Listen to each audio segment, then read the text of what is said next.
Class 8 standard का chemistry का पहला chapter synthetic fibres and plastic, ये भी आज हम कर ही लेते हैं। चलिए। तो क्लास 8 स्टैंडर्ड का जो पहला चैप्टर है वो भी हम कर ही लेते हैं। केमिस्ट्री में आपने पहले पढ़ा था कि मैटर क्या होता है। मैटर में मेनली हमने तीन स्टेट्स पढ़े थे, लिक्विड्स और गैसेस। तो इन सॉलिड, लिक्विड्स और गैसेस में जो अलग अलग चीजें आती हैं उनके बारे में आज हम पढ़ने वाले हैं। जैसे कि आपने यहाँ पे देखा, यहाँ पे लिखा हुआ है सिंथेटिक फाइबर्स एंड प्लास्टिक। तो सिंथेटिक फाइबर्स आखिर होते क्या है, प्लास्टिक्स में उनका क्या बात है। प्लास्टिक्स तो हम लोग हर रोज यूज करते हैं, उनका प्रॉब्लम क्या होता है, उनसे क्या क्या दिक्कतें आती हैं। तो सबसे पहले हम देखेंगे व्हाट आर फैब्रिक्स। तो fabrics is nothing but fabrics are made by weaving fibres. Fibres वो होते हैं जिनसे कोई भी नया, जैसे कि रॉ मटेरियल्स से हम एक नया सामान बनाते हैं। तो उनसे जैसे कि वुल हो गया, फिर वुड पल्प हो गया। वुड पल्प से मेनली हमारा एक सिंथेटिक फाइबर बनता है जिसे हम नाइलॉन कहते हैं। तो ये सब चीजें हमें पता चलने वाली हैं इस चैप्टर में।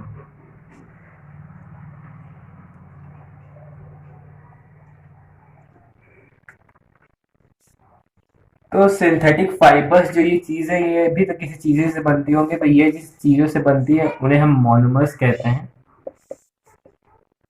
या तो पेट्रो केमिकल्स।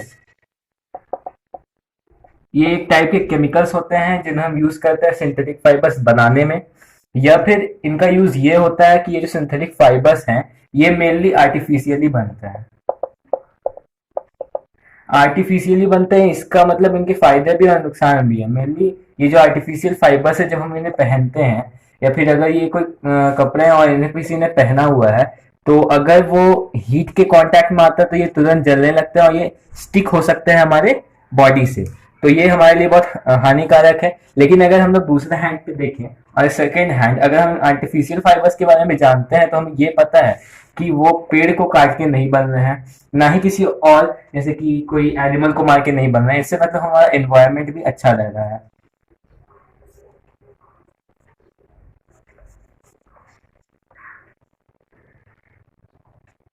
तो मोनोमर्स का एक डेफिनेशन है। पहले मोनोमर्स होता क्या है? Monomer is a single molecule that can bond with other identical molecules to form polymers। Means ये पॉलीमर्स कुछ होते हैं। पॉलीमर्स मीन्स एक ऐसी पार्ट है जिसे हम कपड़े बनाते हैं या बहुत सारी चीजें बनाते हैं। तो पॉलीमर्स मैं बाद में बताता हूँ, पहले आप समझिए मोनोमर क्या है। A monomer is a single molecule। Means ये एक मॉलिक्यूल है, क्लास 7 में पढ़ा था ना, मॉलिक्यूल, एलिमेंट्स, कंपाउंड्स। वो एक मॉलिक्यूल है that can bond with other. ये दूसरी चीजों के साथ बॉन्ड करता है,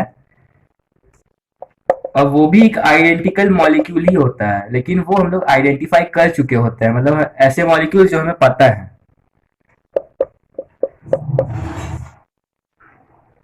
टू फॉर्म पॉलीमर। अब हमें समझ में आ गया कि व्हाट इज मोनोमर। अब हमें देखना है व्हाट इज पॉलीमर। क्या ये अजीब अजीब नाम, मोनोमर, पॉलीमर, नाम तो एक ही लग रहा है, डेफिनेशन भी एक ही कर देना चाहिए था। तो हम देखते हैं पॉलीमर क्या होता है। Polymer is a Greek word. Means ये जो वर्ड है ये हमें कहां से मिला है? ग्रीक से। साइंस के मोस्ट ऑफ दी चीजें जो हमें मिली है ग्रीक ही से मिली है, पता नहीं क्यों। जैसे कि हमें देखें, अगर लैम्डा जिसे वेवलेंथ के लिए रिप्रेजेंट करते हैं वो भी एक ग्रीक ही लेटर है। तो साइंस में बहुत सारी चीजें हमें बाहर की लैंग्वेजेस से मिली हुई हैं। तो जैसे कि हमारे अल्फाबेट्स में से कोई भी नहीं है, अल्फा, बीटा, लैम्डा, बहुत सारी चीजें हैं। तो पॉलीमर एक ग्रीक वर्ड है जिसमें पॉली का मीनिंग होता है मैनी, यानी कि बहुत सारे, बहुत सारे। और मर का मीनिंग होता है यूनिट्स। मीन्स बहुत सारे यूनिट्स अगर मिलते हैं तो एक नया चीज फॉर्म होता है। वो कुछ भी हो सकता है, कपड़े हो या फिर कोई सिंथेटिक फाइबर्स में से यूटेंसिल्स। तो अब डेफिनेशंस क्या है ये भी देख लेते हैं। Polymer is a Greek word, और ये तो मैंने बता ही दिया, पॉली मीन्स मेनी और इनकॉमन यूनिट, ये आप लिख सकते हैं अपने से। उसके बाद हम देखते हैं कि hence polymer are large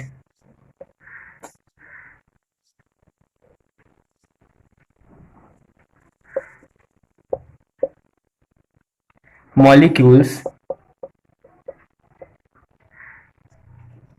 made up of several molecules, मतलब एक बड़ा मॉलिक्यूल है जो कि सेवरल मॉलिक्यूल्स को मिला के बना है, उसे हम पॉलीमर कहते हैं।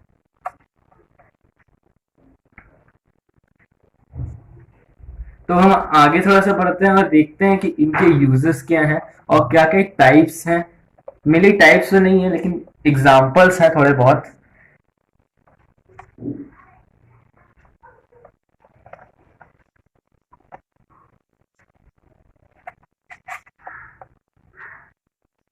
तो हम देखने जा रहे हैं एग्जांपल्स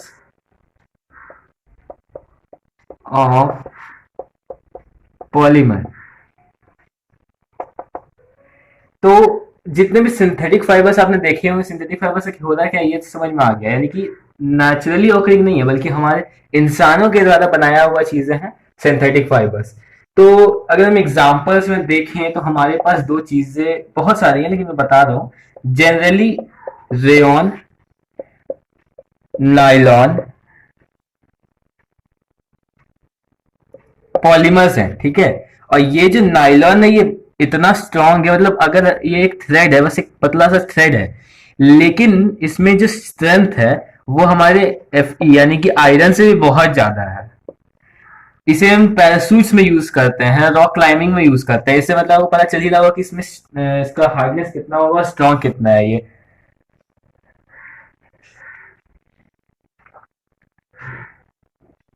नेचुरल पॉलीमर्स भी होते हैं जैसे कि कॉटन, जिसे हिंदी में कपास कहते हैं, जिसको हम और इसको हम लोग क्या कहते हैं,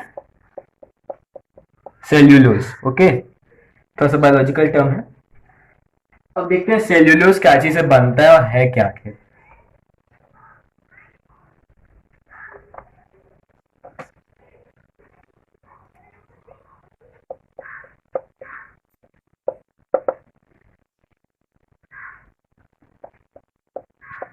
cellulose is made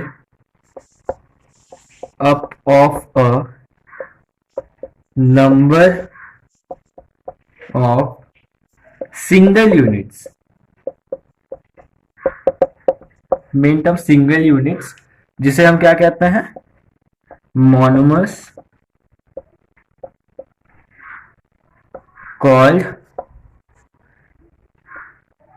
glucose. Glucose तो सबने सुन ही रहा हो, पीने वाला ग्लूकोज मत समझ लेना।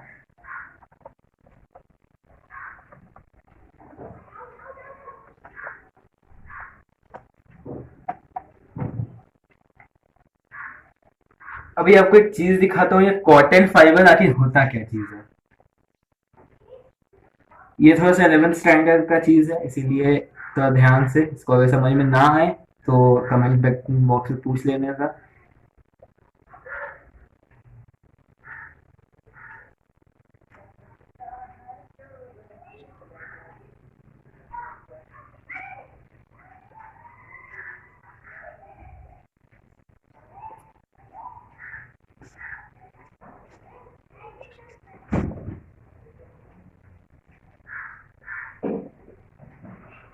आईसीएससी में ये सब पहले सिखा दिया जाता है, क्लास 8 में इसके बहुत अच्छे से सिखाया गया है, इसीलिए इसको अच्छे से समझ लीजिए, क्योंकि कॉम्पिटिटिव एग्जाम में आईसीएससी सीबीएसई नहीं देखा जाता है।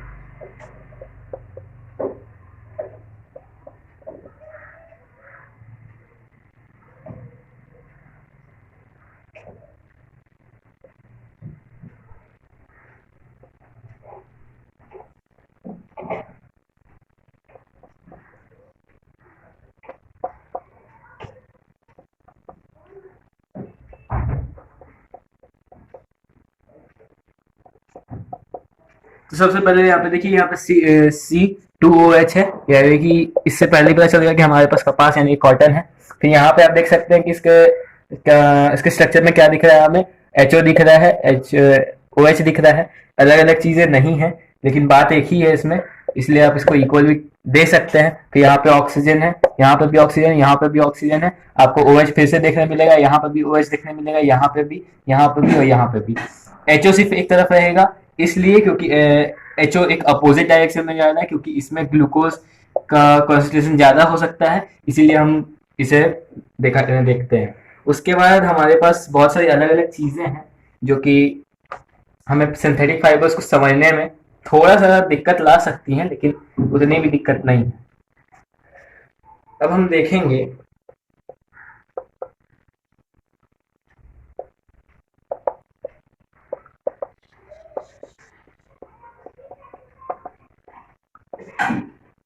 Polymerisation reaction. अब रिएक्शन तो नहीं पढ़ाया गया, फिर भी समझा देता हूँ। ये एक प्रोसेस है जिसमें एक स्मॉल मॉनोमर लिंक करता है टुगेदर विद दूसरे पॉलीमर। जब लिंक किया तो लिंक करने के बाद जो हुआ उसी हम वो एक रिएक्शन है जिसे हम पॉलीमराइजेशन रिएक्शन कहा जाता है। अब इसका एक सिंपल सा डेफिनेशन है।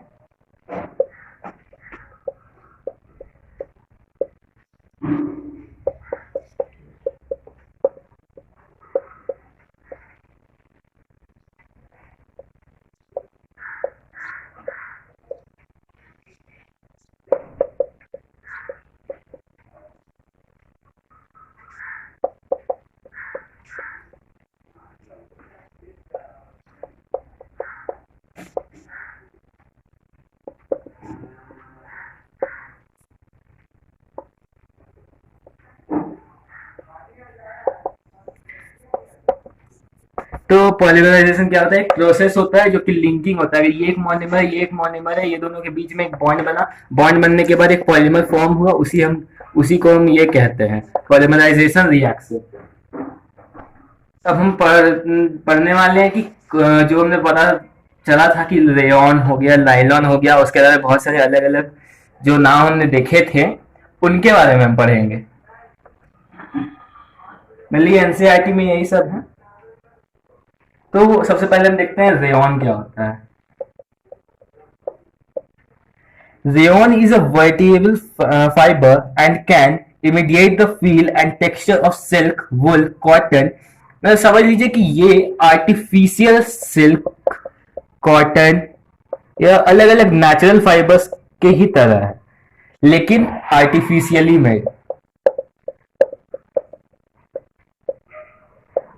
आर्टिफिशियली मेड है मतलब साइंस इतनी डेवलप्ड है कि नेचुरल फाइबर्स को भी हम लोग आर्टिफिशियली दिखा सकते हैं।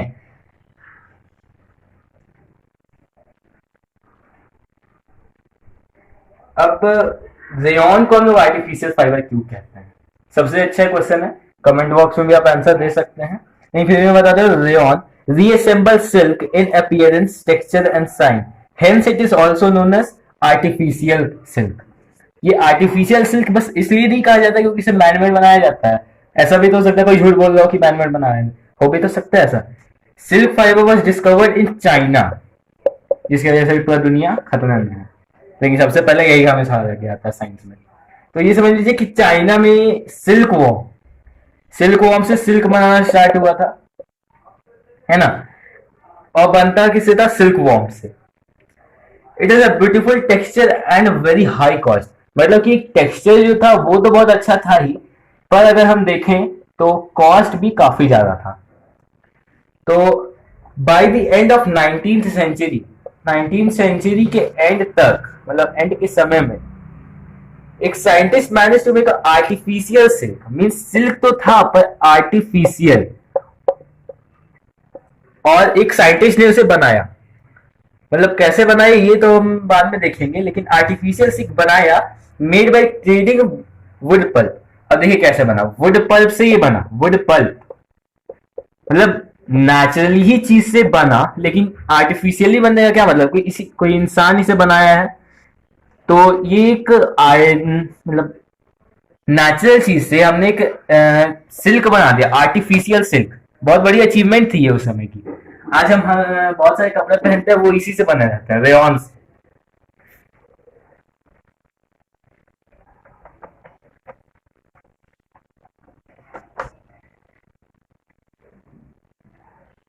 अब रेयॉन का यूजेस देख लीजिए, काफी सारे यूजेस है रेयॉन, आर्टिफिशियल सिल्क से काफी सारे यूजेस हैं, लेकिन हार्मफुल भी उतने ही है।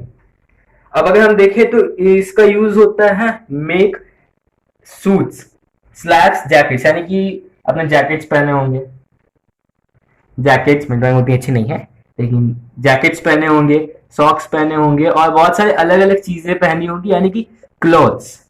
इसका मेन यूज होता है क्लोथ्स में, ठीक है। सॉक्स भी इसी से बनते हैं। और देखते हैं क्या क्या होता है इससे। Make automobile tyres. अब जब आप गाड़ी चलाते हो ना, उसमें सबसे इंपॉर्टेंट पार्ट अगर देखे तो वो टायर्स होते ही हैं, क्योंकि अगर टायर नहीं रहेगा आपके पास पूरा गाड़ी का बॉडी है तो वो चलने वाला नहीं है। लेकिन ये क्या चीज से बना हुआ है, रेयॉन से। उसके बाद आता है mixed with cotton to make bedsheet. अब फिर से थोड़ा सा नेचुरल फाइबर्स के साथ इसे मिक्स किया जाता है, रेयॉन और कॉटन को मिक्स किया जाता है और बेडशीट बनाया जाता है जिस पे आप सोते हो। उसके बाद देखिए इसको वुल से भी मिक्स किया जाता है, यानी कि ये सिर्फ कॉटन के साथ भी काफी सारे चीजों के साथ मिक्स करके, वुल के साथ मिक्स करके कारपेट्स बनते हैं, कारपेट्स बनते हैं। उसके बाद ब्लैंकेट्स, जिसे आप ओढ़ के सोते हो, मतलब सोने के लिए हर चीज सुविधा आपको दी गई है इसके द्वारा। और use to make homemade furnitures, furnitures जो घर में आपको बैठने के लिए बहुत सारी चीजें मिली हुई हैं, वो सब फर्नीचर्स भी काफी सारी चीजें इससे बनती हैं, क्योंकि इसमें स्ट्रेंथ भी अच्छा खासा होता है और कम भी रहता है इसका दाम। अकॉर्डिंग अगर हम लोग कंपेयर करें नेचुरल फाइबर से, तो आर्टिफिशियल फाइबर्स का जो दाम है वो काफी कम होता है। अब हम देखने जा रहे हैं वो चीज जो कि है तो आयरन से थिक, लेकिन स्ट्रॉन्ग ज्यादा है आयरन से, यानी कि नायलॉन।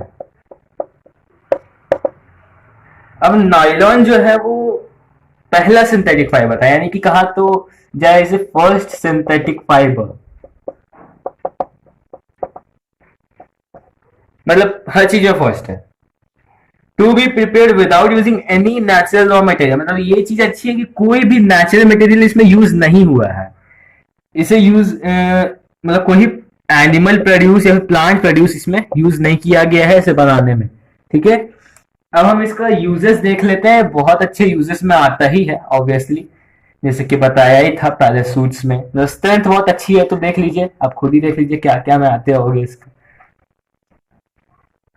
तो नायलॉन के यूजेस,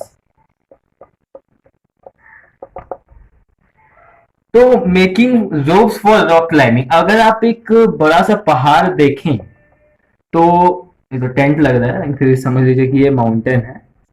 अगर आप इस पे चढ़ने जा रहे हो तो आपने बहुत बार देखा होगा मूवीज में कि यहाँ पे कोई एक साइड से बांध दिया जाता है और एक आदमी उससे के सहारे से चढ़ता है। तो ये जो रहता है ना, ये थ्रेड, ऑब्वियसली ये रोप नहीं रहता है जूट से बना हुआ, कभी नहीं, तुरंत टूट के नीचे आप गिर जाओगे।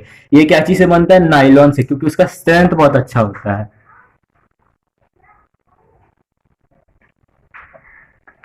अब फिशिंग नेट्स, अगर कोई आदमी अब फिशिंग कर रहा है तो उसका जो नायलॉन का थ्रेड है वो पानी के अंदर है, अगर उसमें चारा लगा हुआ है तो कोई आके पकड़ेगा ना। अब मान लीजिए कुछ शार्क आ गई तो ऑब्वियसली ये जो टूट के निकल जाएगा, लेकिन ऐसा ना हो, क्योंकि नायलॉन यूज करते हैं, स्ट्रेंथ काफी ज्यादा है, आप इसे भी पकड़ सकते हो, लेकिन पकड़ना मत।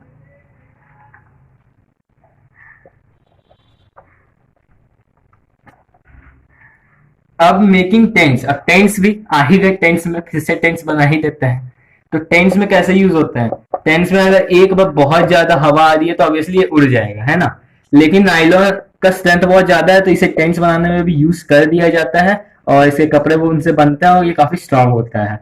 ये जो घूमने फिरने वाले लोग, मतलब कि एडवेंचर करने वाले लोग होते हैं, वो लोग यूज करते हैं।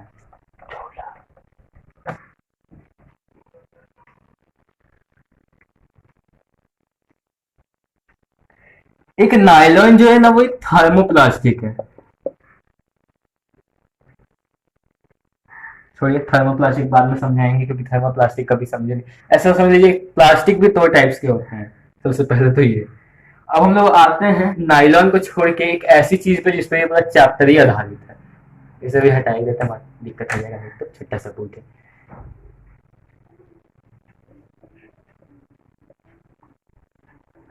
सॉरी पॉलीमर नहीं,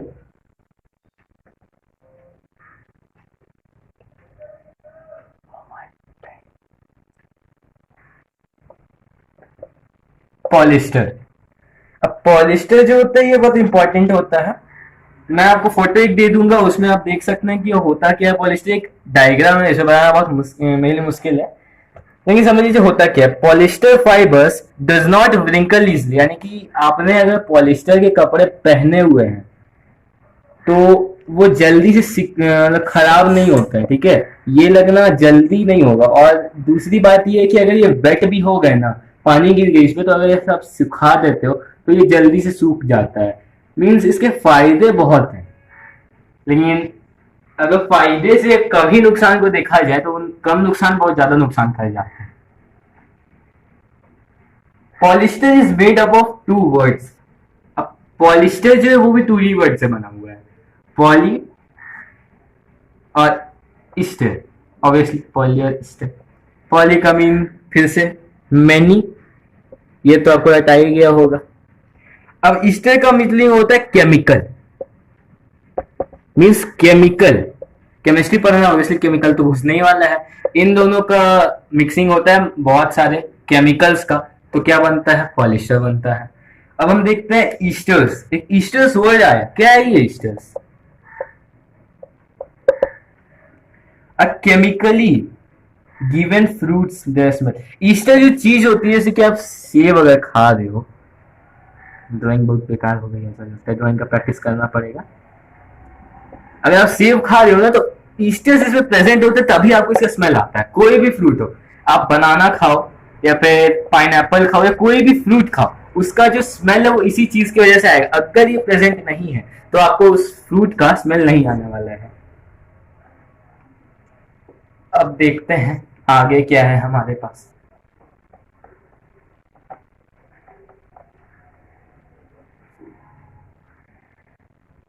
हमारे पास अब पॉपुलर पॉलिस्टर्स। पॉलिस्टर्स तो बहुत सारे, लेकिन पॉपुलर पॉलिस्टर्स, टाइम नहीं है, कमी टाइम में पॉपुलर पॉलिस्टर्स के बारे में बता देते हैं। ये भी फाइबर्स ही, चिंता ना करें। तो एक है, ये तो बीटा लिख दिया, फिजिक्स नहीं पढ़ाने भाई, चिंता नहीं करने का। जब फिजिक्स का अगला वीडियो आएगा तो देख लेना। टेरिलोन, जिसको हम लोग एक और नाम से जानते हैं, शायद आपने सुना भी होगा, डायक्रॉन। बहुत अजीब सा नाम है, हो सकता है सुना ना भी सुना, कोई दिक्कत नहीं है। ये जो है ना फाइन फाइबर से बनते हैं, which can be drawn into very fine fibers, okay, and can be woven like any other yarn। यानी कि इसको वूव करके हम लोग एक, मतलब ऐसे ऐसे पूरा वूव करके हम लोग एक नेक टाइप जैसे बनाते हैं ना, दादी मम्मी स्वेटर बनाती होगी, यही है। हाँ, वूल भी होता है, लेकिन इससे भी किया जा सकता है। अब देखते हैं एक और है, P E T, short form नहीं है, चलिए कोई। इसका नाम है पॉलीथिलीन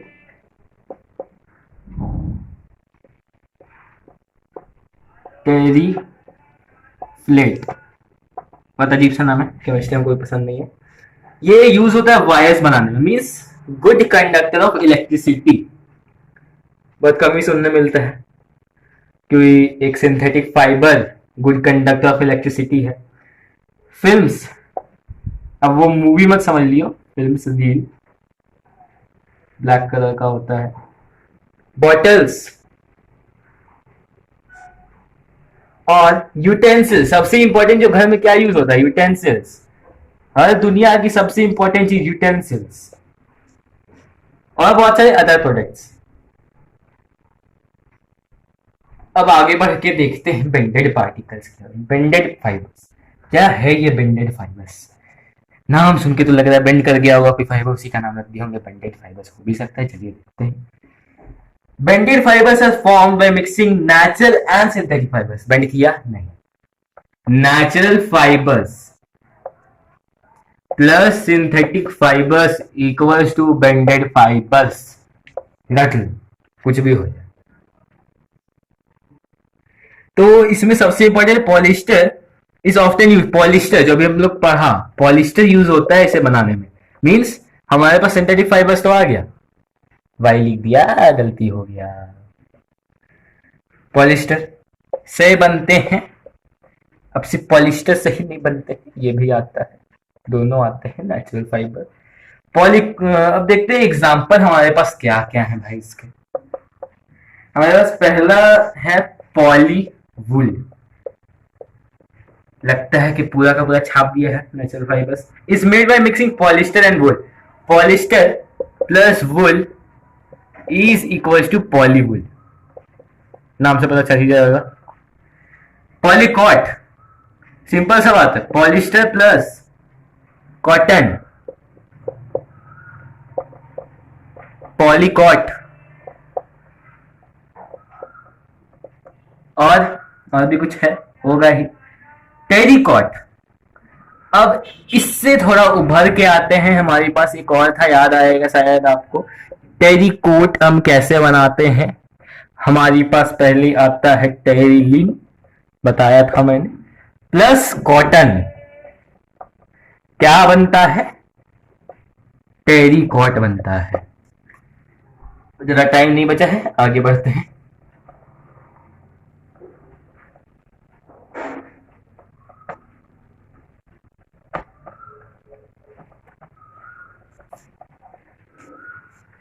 पॉलिस्टर के यूजेस क्या होते हैं ये समझ लीजिए। Silk polymer is a strong wrinkle resistance and water resistance, it has several uses it can be used to.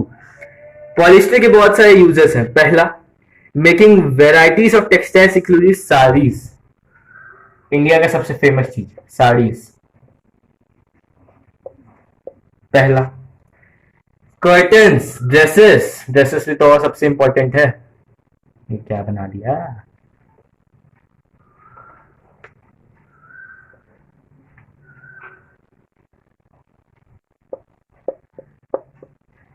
अगले बार ड्राइंग का प्रैक्टिस करके आएंगे, सॉरी।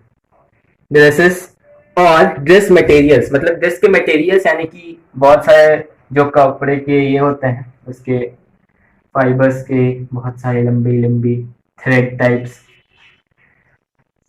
फिर एक्रिलिक, हमारे पास एक नया वर्ड है एक्रिलिक, थोड़ा सा अलग प्रोनाउंसिएशन भी हो सकता है, I am not very sure, पर हम लोग को तो सर ने एक्रिलिक ही बताया।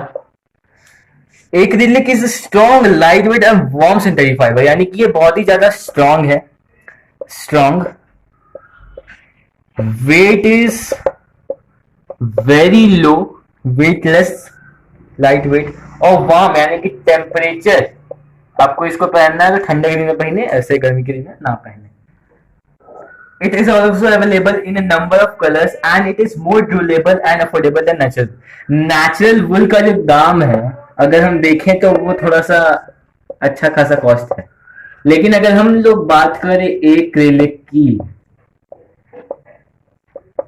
तो सब कुछ देते हुए भी थोड़ा सा लो कॉस्ट में आ जाता है। अब हम इसका यूजेस भी देख ही लेते हैं। What are the uses of acrylic fibre.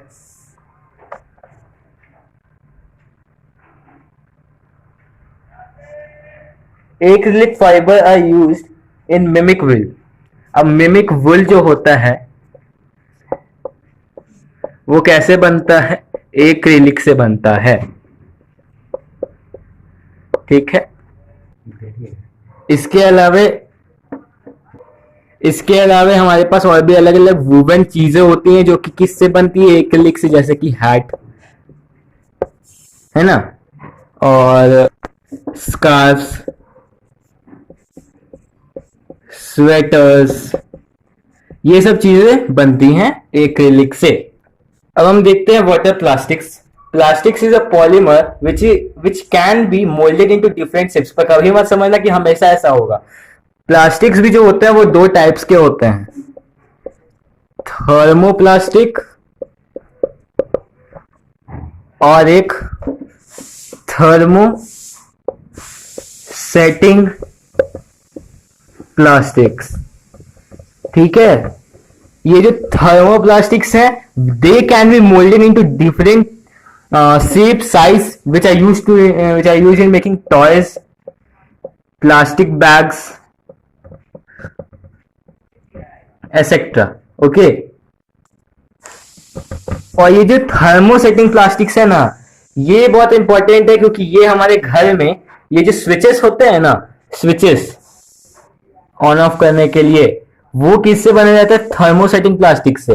क्योंकि इन्हें आप हीट तो कर दोगे लेकिन इसका शेप डिफॉर्म नहीं होने वाला है एक बार अगर ये शेप में आ चुका है तो हमने देख लिया व्हाट इज प्लास्टिक, पर हमें ये नहीं पता है कि प्लास्टिक कैसे हार्म कर सकता है। प्लास्टिक एक ऐसा इंग्रेडिएंट है जो कि डिकम्पोज नहीं होता है जल्दी, डिकम्पोजिशन इसका बहुत टाइम लेता है। अगर आप इसे मान लीजिए कि ये एक जगह है, एक लैंड है, अगर आपने यहाँ पे एक गड्ढा खोदा, यहाँ पे आपने पूरे प्लास्टिक्स को डाल दिया, फिर आपने गड्ढे को भर दिया, ठीक है, तो ये जो एरिया है उसमें तो प्लास्टिक्स हैं। अगर ऊपर से बारिश हुई तो यहाँ पे जो पानी आएगा वो इसके ऊपर जम जाएगा। हो सकता है कि ऊपर में जो लेयर है वो उसको अब्जॉर्ब कर ले वाटर को, यहाँ पे पूरा पानी आ जाएगा, अब्जॉर्ब कर लेगा। इसीलिए अगर आप यहाँ पे कोई प्लांट लगा रहे हो वो कभी ग्रो नहीं करने वाला है because of the loss of water.